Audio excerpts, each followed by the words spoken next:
매일 성경 묵상을 돕는 해설 가이드입니다. 안녕하세요. 묵상 코치입니다. 함께 읽고 나눌 말씀은 갈라디아서 1장 11절에서 24절까지 말씀입니다. 먼저 11절에서 17절 읽겠습니다. 형제들아, 내가 너에게 알게 하노니 내가 전한 복음은 사람의 뜻을 따라 된 것이 아니니라. 이는 내가 사람에게서 받은 것도 아니요 배운 것도 아니요 오직 예수 그리스도의 계시로 말미암은 것이라. 내가 이전에 유대교에 있을 때 행한 일을 너희가 들었거니와 하나님의 교회를 심히 박해하여 멸하고 내가 내 동족 중 여러 영갑자보다 유대교를 지나치게 믿어 내 조상의 전통에 대하여 더욱 열심히 있었으나 그러나 내 어머니의 태로부터 나를 택정하시고 그의 은혜로 나를 부르시니가 그의 아들을 이방에 전하기 위하여 그를 내 속에 나타내시기를 기뻐하셨을 때 내가 곧 혈육과 의논하지 아니하고 또 나보다 먼저 사도된 자들을 만나려고 예루살렘으로 가지 아니하고 아라비아로 갔다가 다시 다메섹으로 돌아간노라. 11절에서 12절은 바울이 전하는 복음의 신적 기원입니다. 바울이 강력하게 부인하는 것이 무엇인지를 보면 그가 어떤 공격을 받았는지 알 수 있습니다. 유대파 교사들이 보기에 바울의 복음은 하나님으로부터 기인한 것일 수가 없었습니다. 그들이 볼 때 바울의 복음은 오랫동안 하나님의 언약 수단이 되어온 율법과 할례를 결여하고 있기 때문입니다. 바울은 예루살렘 방문 때 예루살렘 교회 사도들로부터 이 복음을 듣고 배웠을 것이나 정작 복음의 중요한 내용을 결여하고 있다라고 공격했을 것입니다. 이는 동시에 바울의 사도적 권위에 대한 공격이기도 했습니다. 12절에서 바울은 그가 전하는 복음이 예수 그리스도 계시로 주어진 것이라고 주장합니다. 여기서 바울은 틀림없이 그의 다메섹 경험을 염두에 두고 있을 것입니다. 다메섹 경험은 바울에게 무엇을 의미할까요? 다메섹에서 바울은 부활하셔서 하나님 보좌 우편에 오르신 예수님을 만납니다. 유대인 바울은 예수님이 모든 유대인들이 기다리는 종말의 부활 가운데 이미 들어갔다는 사실과 부딪혔을 것입니다. 새로운 창조를 덧입고 하나님 보좌 우편에 오르신 것은 그가 완전한 하나님으로 의로움을 성취하고 완전한 거룩과 영광에 이르셨음을 의미합니다. 바울에게 예수님의 하나님 우편 고향은 첫째로 미래에 일어날 것이라고 기대했던 종말의 모든 약속이 이미 다 성취되었다는 것을 의미합니다. 종말이 이미 왔고 다음 세대의 새로운 창조자가 이미 시작되었다라는 놀라운 사실에 부딪힙니다. 둘째는 종말에 일어날 그 모든 일들이 오직 한 사람 예수 위에만 임했음을 의미합니다. 뒤집어 보자면 예수님만이 유일한 이스라엘, 하나님 백성이 된 것입니다. 종말의 새로운 창조가 예수 한 사람만에만 성취되었다면 이제 하나님 백성은 누구에게로 가야 그 새 창조를 경험할 수 있을까요? 이 지점에서 바울의 그리스도 안에 라는 신학이 형성되는 것입니다. 율법을 소유한 유대인이든 율법이 없는 이방인이든 이제는 모든 것을 성취하신 그리스도 안에서 그가 성취한 구원을 함께 누린다는 것이 바울이 전한 복음의 핵심적인 주장입니다. 즉 이제는 율법이 하나님 백성의 기준이 아니라는 것입니다. 13절에서 14절은 회심 이전의 유대인으로서의 바울의 삶을 말합니다. 회심 이전의 바울은 장래가 촉망한 유대교 신자였습니다. 게다가 그는 교회를 박해하여 없애려 할 정도로 조상들의 전통에 열성적이었습니다. 이런 두 가지 측면에서 회심 이전의 그의 삶은 예수 그리스도의 사도가 될 가능성을 생각할 수 없는 그런 삶이었습니다. 그런 그가 이방인의 사도로 자신이 박해하던 그 예수를 전하도록 부르심을 받았습니다. 어떻게 이것을 인간적 차원으로서 설명할 수 있겠습니까? 그의 부르심은 순전한 은혜였습니다. 15절에서 17절은 이방인의 사도로 부름받은 바울에 대해서 말합니다. 15절에서 바울은 먼저 그리스도의 교회를 핍박하던 자신을 하나님이 택하여 부르신 것은 오직 하나님의 은혜였다라고 말합니다. 주님의 몸된 교회를 멸하려고 했던 바울을 하나님이 부르신 것은 앞으로 바울이 전해야 될 복음의 은혜를 그대로 대변해 줍니다. 바울 자신이 하나님의 은혜에 살아있는 증거인 셈입니다. 16절에서는 하나님이 바울 속에 그의 아들을 계시하는 것을 기뻐하셨다고 말합니다.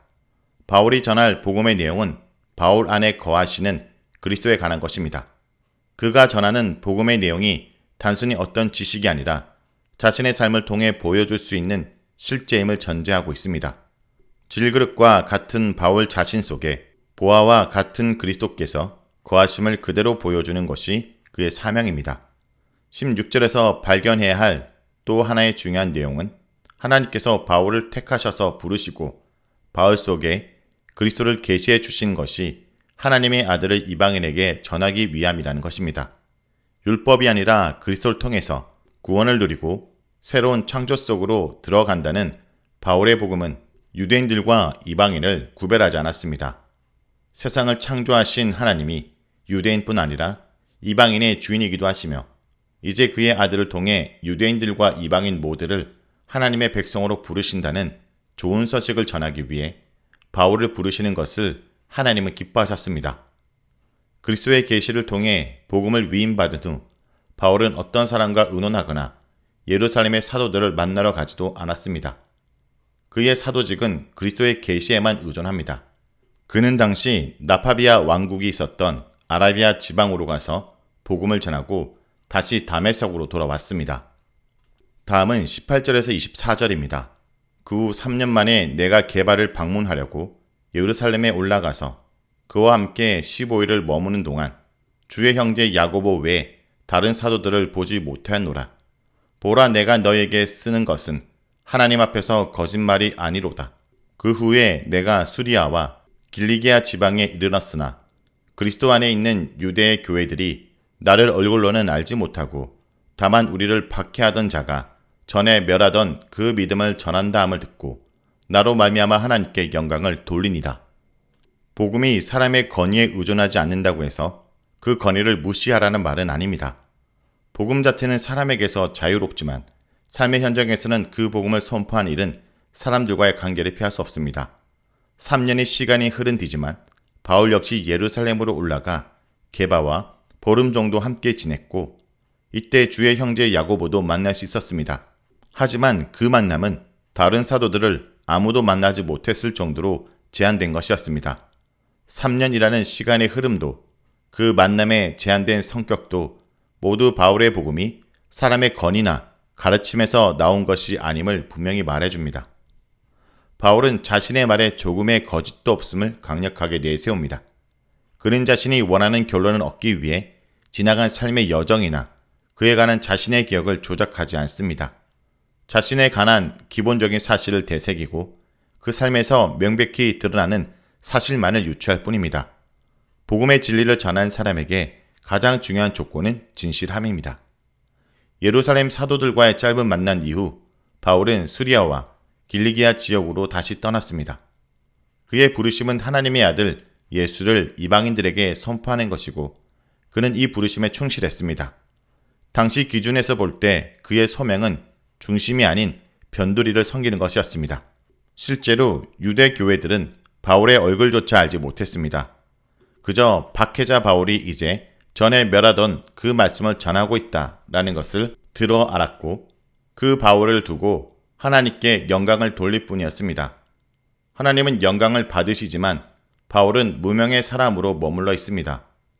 그가 교회의 중심에 서고 싶었다면, 그래서 그 속에서 두각을 나타내고 싶었다면 견디기 힘든 소명이었을 것입니다. 하지만 바울은 이미 세속적인 가치와 그에 얽힌 자신의 욕망을 버린 사람이었습니다. 그가 가진 유일한 목표는 자신의 삶을 통해 그리스도께서 더욱 선명히 드러나고 그의 생명이 더욱 강력하게 드러나는 것이었습니다. 그런 점에서 바울의 무명은 그가 자신의 사명에 충실하게 살아왔다라는 반증이기도 합니다. 바울은 갈라디아 성도들에게 바로 그 점을 지적합니다. 육체적 자랑거리에 현혹되어 복음의 진리를 떠나는 그들에게 바울의 삶 자체가 따끔한 꾸지람이 되는 셈입니다. 자, 여기까지가 갈라디아서 1장 11절에서 24절까지 말씀입니다. 오늘 말씀을 통해 우리는 무엇을 묵상하고 적용해야 될까요? 복음은 오직 그리스도에게서 기원한 것입니다. 복음은 결코 사람에게 기원한 것이 아닙니다.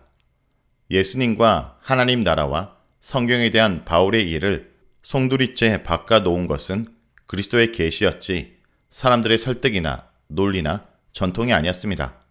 지금도 성경의 건의와 복음의 본질을 폄훼하는 교회 안팎의 도전이나 옳고 그름보다 삶이 더 중요하다는 논리로 간용을 요구하며 진리를 상대시키려는 시도가 끊이지 않습니다.